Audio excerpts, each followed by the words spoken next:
for fast, cheap, and reliable Madden 21 Ultimate Team coins. Make sure you guys go check out my sponsor, Easy Mutt. Use code VENOM at checkout for 5% off. Yo, what's up, guys? Venom Fire here, back with another video, and today me bringing you guys another big dime 146 Blitz setup. This one's going to be probably the most consistent one I've uploaded yet in those other two videos that I posted. They weren't super consistent. Now, you could, of course, get it to work at a decent ratio, but when you consider the fact that it can be blocked pretty easily, I'm going to show you guys a way that you can actually blitz off both edges. Of course, it's going to be a little bit more adjusty, but I do think it's worth it. And overall, it can be pretty consistent, especially when you combine those three setups. Of course, I do urge you guys to watch those other videos if you have not and you're watching this one. So I uploaded a cover 2 sink and a cover 3 sky, both those blitzes. The player running today is going to be DB Sting in the middle there. You see it's a man blitz. Of course, we're going to be doing some adjustments out of it. We have to arrange because, of course, it is a stock 7-man rush. That's not what we want. You'll only want to rush 5 people. As far as abilities, I would recommend while running this blitz, the first thing would be inside stuff, of course. If you can get an inside stuff, put them at this D tackle spot. That's going to help you a lot against inside zone and the potential people that audible down as well. Of course, man coverage abilities would be nice to have as well. Acrobat, things like that. Also, before we get into the video, make sure you guys do go ahead, hit that subscribe button. We're on the road to 17,000 subscribers, so if you could, please hit that sub button. But on offense, I'm just going to go against a spread.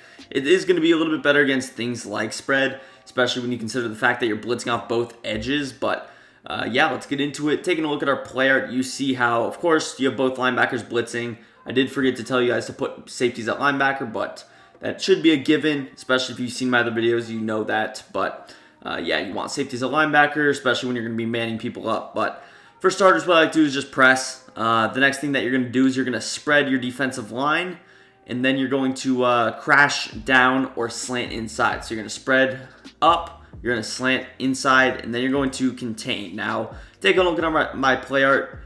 Neither of those outside cornerbacks are in the containment. So what I have to do is I have to do a little bit of clicking off. I'm going to move him into the contain, and then I'm also going to move this other cornerback into the contain. Of course, this can be done pretty quickly.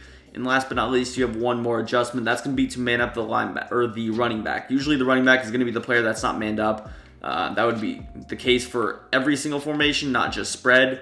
So all you do is you double tap that D-pad to the right, press that A or X icon, and then up on the right stick, and then R1, just like so. You can also kind of click off. That's something I like to do. This does a good job of kind of bluff blitzing because out of those cover 2 sink and that cover 3 sky, the linebackers were not on the line of scrimmage. More times than not, we move them off. So here's a look at the setup. Of course, you can use the guy opposite of the running back. If the running back is on the left, I would simply use this guy. The reason that this blitz works a lot better, in my opinion, or is a little bit more successful is because I can actually blitz off both sides. So even if the play were flipped, I could blitz off either side because I have both cornerbacks going. Now, you see it might be a little bit inconsistent. I can't guarantee that it works every time. But right there, you see it working off the right side. So usually, it'll work off one side. What I mean by that is it'll either come off the right side or the left side. Usually, you'll be able to trigger at least one of those animations. I've seen it happen to both sides. Taking a look at the instant replay. Here, you see we almost get it off the left side. Just very at the last second, he kind of runs into him. So it was a little bit of an unfortunate animation. But traditionally, you could see how you would have a situation where both these guys would be coming free. Of course, maybe if I see this happening, I move this guy off a little bit. I don't know that would make a difference. I'm sure you'll see him eventually get through. Taking a look at the right-hand side, you see how even though the running back's on that side, it doesn't really matter. Of course, Manuel Ogba, I think right here. I think we have him there. He triggers into the animation. This is the ideal thing that you want to happen. You want those defensive ends to kind of animate into this sense where they're engaging with the right tackle or the left tackle. And then, of course, you have a lot of speed coming off the edge. Definitely get some fast cornerbacks out there, but you see how a lot of the routes not developed super well. Here it is in real time. Just going to snap it. And you see it's pretty quickly. It's going to be difficult to get the ball out. You have to really go to your first read, maybe your second read if you're really good at passing. So you can see how the consistency is going to be there. Of course, you can't really block off both sides unless you're going with the max protection. And they're not necessarily going to know what side really. The best way to attack this offensively would probably be to block on that right side and then hope that the left side works, but you can't guarantee that because sometimes it does work off the left side. So hopping into it again, what I do is I press. Going off man coverage, you see how when I press, those guys are pressed inside, at least the outside corners. So something I could do is shade outside as well, just to get better alignment. Now, again, the next thing you're going to do, spread your defensive line up, slant inside, and quarterback contain, man up A on RB. And then the last thing you can do is just move these guys in. We're going to try moving this guy out a little bit further, see if that makes any difference. But as far as this guy right here, we can kind of leave him in that same spot. Of course, we can click off that linebacker, but pretty simple setup. Of course, you're not necessarily adjusting a bunch of zones, so I do think it's relatively on the easier side of those adjustments. But yeah, we're going to use this player again here, wait for them to snap the ball. And this time it didn't work. And of course, you're going to have that. It's a 5-man blitz on a 5-man protection. It doesn't work every single time. That's not something that most blitzes don't work 100% of the time. Now, as long as you can get a decent enough ratio, and of course, you're not blitzing extra guys, so you can't really be too angry about something like that. But what I was saying is, as long as you're not blitzing extra people, you can't really get mad at it. And again, we'll set it up just briefly here, see if we can get it to work. And there you see the left guy got through. Of course, Stafford got rid of the ball. But you saw how off that left side, our cornerback was actually able to get pressure there. It was a little bit slower, and sometimes you'll see these weird animations. He would have gone faster, but of course, Stafford engaged in that release of the ball. But you see how he came off the edge cleanly. Of course, we get the right engagement, even though he kind of tapers off. We're still able to be there. Next time, I'm probably going to use that in route so he doesn't release the ball. But you see how this time we got the other cornerback working. Of course, he's going to run right past him if he doesn't jump. He already started his jump animation. That's why you can see kind of able to recover there. But yeah, so you'll see this is usually going to be the case where one of the sides will happen. Now, occasionally you'll get these weird animations. It looks like the blitz is going to work over here.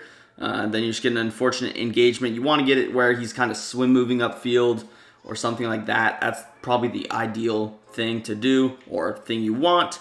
But of course, you have two opportunities. Usually one of those will work when you're running cover 2 sync or cover 3 sky. You kind of limit yourself to one opportunity. So that's why the conversion rate would be a little bit higher on something like this. And that's to be pretty much expected. Again, you're going to press, shade over the top, shade outside. I'm not sure if I said to shade over the top. Of course, that's optional. But I would recommend doing that in a stock cover 0 setup because you could get beat over the top. We've already seen it not work once. And if that's the case, you don't want to get beat for a touchdown. So of course, with your user, you want to be looking downfield. You don't have to necessarily hover or do whatever. There you see the right side works. The left side almost looked like it got through. I'll show the replay briefly again there, just so you can see the different ranges. I want to show it a couple times so you can see the differences and how something goes this way and we still don't work it. So even though we get a really slow animation, we get the right thing. He's going to engage with the right tackle. Even though our corner was pretty far off, he kind of bumps into him, but still successful. As far as what's over here, we got a weird disengage. So you see how the D end is going to kind of rub off the guard. He's actually trying to engage with the tackle. Because our cornerback came through a little bit quicker, he's actually going to be the one to engage with the left guard. And then the end's probably going to come around and get a sack if our slot corner does. So you see how weird things can happen. Of course, ideally, we get the right engagement on the left side originally, but just some unfortunate stuff happens. I'm not sure why he didn't engage directly with him. Maybe the left guard was kind of locked into him and was going to block the nearest guy, but you see how disengages can happen, especially out of this 1-4-6. That's not out of the ordinary by any stretch of the imagination. So we'll set it up a couple more times. Maybe I show you guys some things. So let's say if he's blocking his running back. What can I do if he's blocking his running back? Now, I'm actually going to show the blitz a couple more times, but what you would pretty much do is you would kind of bluff blitz. I'll show you some of my ideas for bluff blitzing again after a couple more runs at this, but what you can do is pretty much drop those corners in coverage. I can drop the linebacker in coverage, and I can pretty much run a cover 2 man or a cover 0 with curl flats on the field, and then I can pretty much either deep half one of these guys. It depends on if he's blocking or not, but yeah, let's run it a couple more times here. I'll set it up. There you see right off the left side works perfectly. Now, you've seen our left corner is slower than our right corner. I'm not sure by how much, but that's pretty much affecting it. That's the only reason it's a little bit slower there. But you see how the guy came through. Of course, angles can be everything. I think Noah I here, I'm not even going to try to pronounce his name, is faster. That's the result that you're going to get when you're blitzing a faster cornerback. But again, press, shade over the top, shade outside. Something, if you have extra time, that you could do is you can kind of move these safeties down. You see how the free safety and the strong safety are made up on the slot receivers. If that's the case, you want to move them down in the box so that it can't just be a quick snap slant. There you see, that was actually the perfect result. I'm glad that happened because you could actually see what it looks like if it's ran absolutely perfect to the T. Taking a look at our D end on the left, first of all, perfect engagement. We actually got the exact same animation. Now, I'm not sure where it is about crashing inside or slanting inside that results in this direct animation, but I feel like when I slant inside, that's the animation I get the most. When I slant up, they just kind of run around and don't really do anything. It's weird, but this is the perfect animation. You see, if it's ran perfectly, they should reach at the same exact time, which was the case. The left side actually got through a little bit faster, which is nice because he had been going through slower. Here it is in real time. You have two guys going off. So in this case, even if he does block Swift, we have the guy on the left side. So very good run there. Let's talk about some of the Bluff Blitz stuff. So, and also really with the Blitz, you've only seen it not work once, about a probably 5-to-1 ratio. So you can see that it's a lot more consistent than the other Blitzes I've uploaded. But if I were to Bluff Blitz, I could do a couple of things. Probably the thing I'll do is I would man up this slot corner on the running back. And then I would probably deep half or inside third this linebacker. In this case, I have an extra guy here with LB. I can either put him on a Bluff Blitz adjustment, or I can put him on a curl flat or a hard flat or a vertical hook. I can do whatever I want with him. Depending on the coverage, I could curl flat this side. For now, we'll run a cover one hole type of look. So I can turn this into a cover one. From the player standpoint, it looks the exact same. I think that he's blitzing. Now he bluff blitzes. Now we got perfect coverage, and we end up getting the sack anyway with the 3-man rush. So that would be an ideal sense of what it could look like. Hopping into it again, I'll show it one more time. This little bluff blitz. So you can bluff blitz that slot corner, man up the other guy. And also, if I have him stuck out here, maybe I can bluff the cover 2 sink as well, where I actually man up RB on A. And then, I don't know, I man up the safety on either RB, or I man up this linebacker. And then what I can do from here is I could get a faster or probably my better safety rotating over. And the player looks pretty much the same. Of course, he's not going to necessarily expect that it's man coverage. So you could run cover 2, cover 3. You see decent pressure there as well. So overall, it's going to do for the video. If you guys did enjoy, hit that like button, subscribe to the channel for more, and peace. I'm out of here.